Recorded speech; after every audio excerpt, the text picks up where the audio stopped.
Hello दोस्तों, नमस्कार। उत्तर प्रदेश की कला एवं संस्कृति के बारे में इस वीडियो में हम पढ़ेंगे। उत्तर प्रदेश प्राचीन काल से ही कला और संस्कृति का महत्वपूर्ण केंद्र रहा है। उत्तर प्रदेश की सांस्कृतिक परिधि के अंतर्गत अवध, ब्रज, भोजपुरी, बुंदेलखंड आदि क्षेत्र आते हैं। राज्य सरकार ने राज्य की पुरातात्विक एवं ऐतिहासिक कलात्मक गतिविधि के संरक्षण एवं प्रणालीकरण आदि के लिए वर्ष 1957 में सांस्कृतिक विभाग की स्थापना की थी। स्थापत्य कला, चित्रकला और संगीत कला राज्य की प्राचीन एवं महत्वपूर्ण कलाएं हैं। तो सबसे पहले बात करते हैं उत्तर प्रदेश की स्थापत्य कला के बारे में। प्राचीन कालीन स्थापत्य कला। प्राचीन कालीन स्थापत्य कला में उत्तर प्रदेश की स्थापत्य कला नवीन प्राचीनतम अवशेष मौर्य काल के हैं, जो सुनार के बलुआ पत्थरों द्वारा निर्मित हैं। उत्तर प्रदेश में स्थापत्य कला का उत्कृष्ट नमूना मौर्य कालीन सारनाथ का सिंह स्तंभ है। मथुरा जिले के बोरदा और परखम अन्य स्थानों से यक्षिणियों की विशाल प्रतिमाएं प्राप्त हुई हैं, जो अशोक के समय की हैं। कुषाण काल में मथुरा शैली अपने चरमोत्कर्ष पे थी। फिर क्या, राज्य में मंदिर निर्माण कला का अत्यधिक विकास गुप्त काल में हुआ। इस काल में निर्मित हुआ। राज्य में मंदिर निर्माण कला का अत्यधिक विकास गुप्त काल में हुआ। प्रसिद्ध मंदिर जो है देवगढ़, झांसी का मंदिर, भीतरगांव मंदिर जो कानपुर में, भितरी गाजीपुर का मंदिर, ये इन मंदिरों का निर्माण ईंटों से गुप्तकालीन मृत्तिका द्वारा निर्मित कलात्मक मूर्तियों के नमूने भीतरगांव कानपुर, ऐच्छत बरेली, राजघाट वाराणसी और सहेत गोंडा बहराइच से प्राप्त हुए हैं। मध्यकालीन स्थापत्य कला। मध्यकालीन में सरकी शासकों यानी जौनपुर के संरक्षण में राज्य में स्थापत्य कला की सरकी शैली का विकास हुआ। 1408 ईस्वी में इब्राहिम सरकी ने सरकी शैली में अटाला मस्जिद जौनपुर का निर्माण कराया था। बाबर ने अयोध्या और संभल में अनेक मस्जिदों का निर्माण कराया था। उत्तर प्रदेश में मध्यकाल में स्थापत्य कला को अकबर और शाहजहाँ के समय में हुआ। हिंदू स्थापत्य निर्माण का प्रमुख स्थान वृंदावन है, जहाँ के अधिकांश मंदिरों का निर्माण मुगल शासकों अकबर के समय हुआ था। इन पर इस्लामिक स्थापत्य कला का स्पष्ट प्रभाव दिखाई देता है। इसके प्रमुख उदाहरण गोविंद देव मंदिर, जगत किशोर मंदिर और मदन मोहन मंदिर हैं।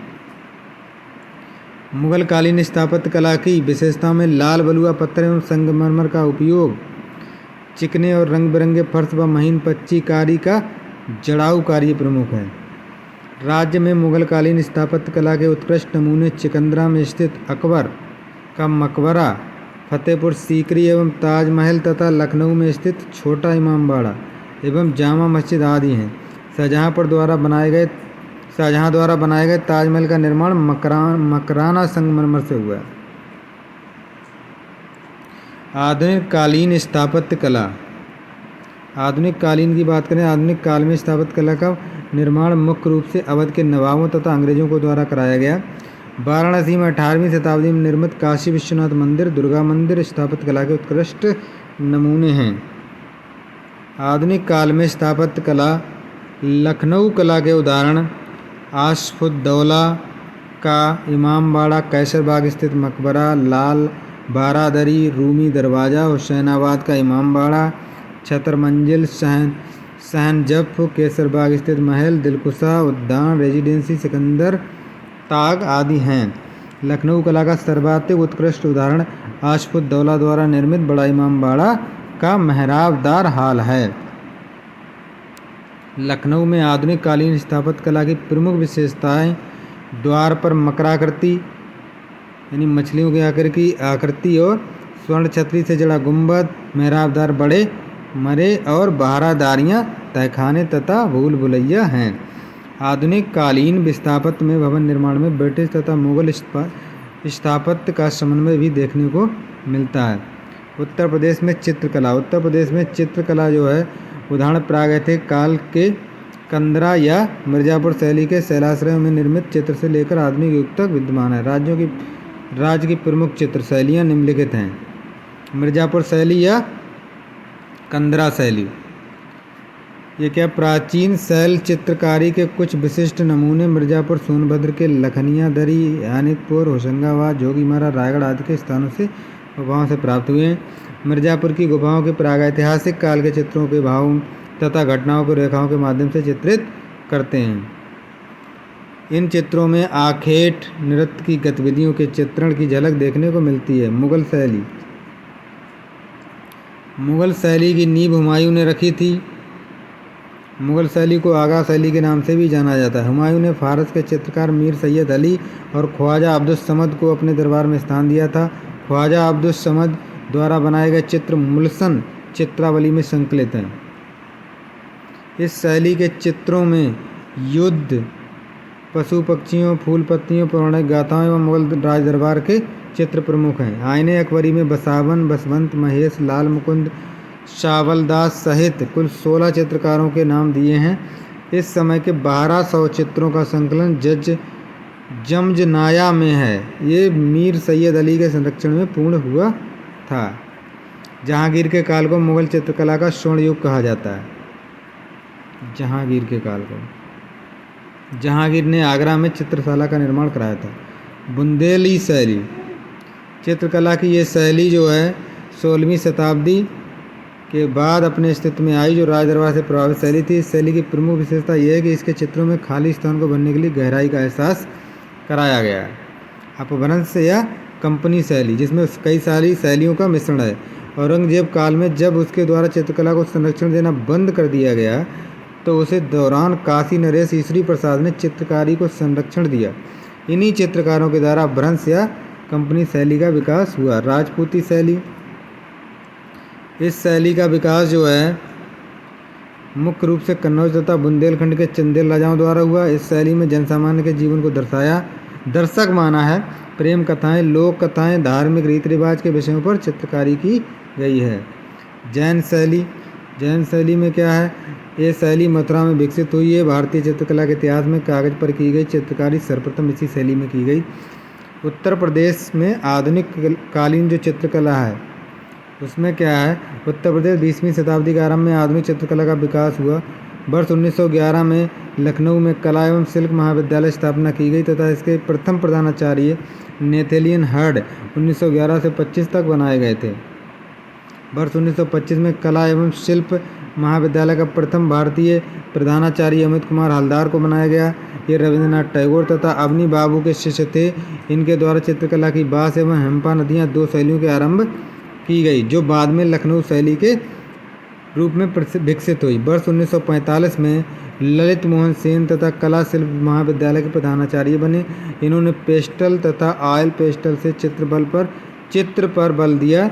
इन्होंने चित्रकला की ग्राफिक विद्या को जन्म दिया। वर्ष 1950 में नियुक्त प्रधानाचार्य सुधीन रंजन खासगौर को कला एवं शिल्प महाविद्यालय का सूर्य कहा जाता है। ये वर्ष 1963 में हरिहर लाल मेड़ महाविद्यालय के प्रधानाचार्य बने। इन्होंने बास शैली में चित्रित मेघदूत श्रृंखला की ख्याति प्राप्त की। उत्तर प्रदेश में संगीत कला, प्राचीन काल में ही उत्तर प्रदेश महान संगीतों की जन्मभूमि तथा कर्मभूमि रहा। भरत मुनि ने नाट्य शास्त्र की रचना की। बजसे संगीत का बाइबल कहा जाता है। राज्य में संगीत कला के विकास का विवरण निम्न प्रकार है। सामवेद से राज्य में संगीत कला के विकास का प्राचीनतम प्रमाण प्राप्त होता है। बुद्ध के समकालीन कौशाम्बी नरेश वीणा के कुशल वादक थे। 6वीं से लेकर 12वीं शताब्दी के मध्य कश्यप, मातंगम, दत्तिल शार्दुल, अभिनवगुप्त तथा हरपाल जैसे संगीतज्ञों ने उत्तर प्रदेश में संगीत कला के विकास में महत्वपूर्ण योगदान दिया। मध्यकाल में संगीत का विकास 2 प्रकार हुआ: भक्ति परंपरा तथा राजाश्रय, जो राजा की प्रशंसा में गीत गाते थे। संगीतबद्ध भजन गायन के द्वारा मंदिर में रचना की पद्धति वल्लभाचार्य ने विकसित की थी। विट्ठल नाथ ने 8 कवियों को मिलाकर अष्टचाप की स्थापना की। ये कवि थे नंदा, सूरदास, कुंभनदास, चतुर्वेदास, परमानंदास, छत्रस्वामी, गोविंद स्वामी, कृष्णदास। सूरदासी मल्हार के प्रणेता सूरदास थे। संगीत शास्त्र के महान आचार्य स्वामी हरदास का जन्म अलीगढ़ जिले के हरदासपुर नामक गांव में हुआ था, जो संगीत सम्राट तानसेन, गोपाल गमदास, दिवाकर पंडित तथा बज्जू बाबरा के गुरु द्रुपद अमार की प्रसिद्ध गायिका ताज बेगम थीं। ये ब्रज में कृष्ण भक्ति धारा के गायिका के रूप में प्रसिद्ध थीं। अमीर खुसरो मध्यकालीन संगीत परंपरा के प्रमुख संगीतज्ञ थे। इन्होंने सितार एवं तबले का आविष्कार किया। खुसरो ने ईरानी संगीत ध्रुपद गायन शैली के मिश्रण में ख्याल गायन शैली की विकसित की। ख्याल गायन शैली से भारतीय संगीत को बगों हिंदुस्तानी संगीत पद्धति तथा कर्नाटक संगीत पद्धति में विभाजित किया है। वर्गों, 2 वर्गों में। 15वीं शताब्दी में जौनपुर के शासक सुल्तान हुसैन सरकी ने बड़ा ख्याल गायन शैली का आविष्कार किया तथा टप्पा शैली का प्रचलन किया। 19वीं शताब्दी में अवध के नवाब वाजिद अली शाह के दरबार में संगीत कला का विकास हुआ। वाजिद अली शाह ने अख्खर पिया नामक बंदिश तैयार की। ये स्वयं रहस्य नृत्य में कृष्ण की भूमिका में प्रस्तुति देते थे। बिंदादीन महाराज अवध के संगीतज्ञ थे। उन्होंने कथक में उमरी गायन का समावेश किया तथा सनद पिया नामक बंदिश तैयार कर ख्याल गायकी की शास्त्रीय स्वरूप नियामत खां सदानंद ने 18वीं शताब्दी में किया। उस्ताद फयाल खां को आधुनिक शास्त्रीय गायन का पिता कहा जाता है और इन्हें आफ्ताब या मौसीकी संगीत का सूर्य भी कहा जाता है। टप्पा गायकी शैली मियाँ शेरी ने प्रचलित की थी। ये लखनऊ के प्रसिद्ध गायक थे।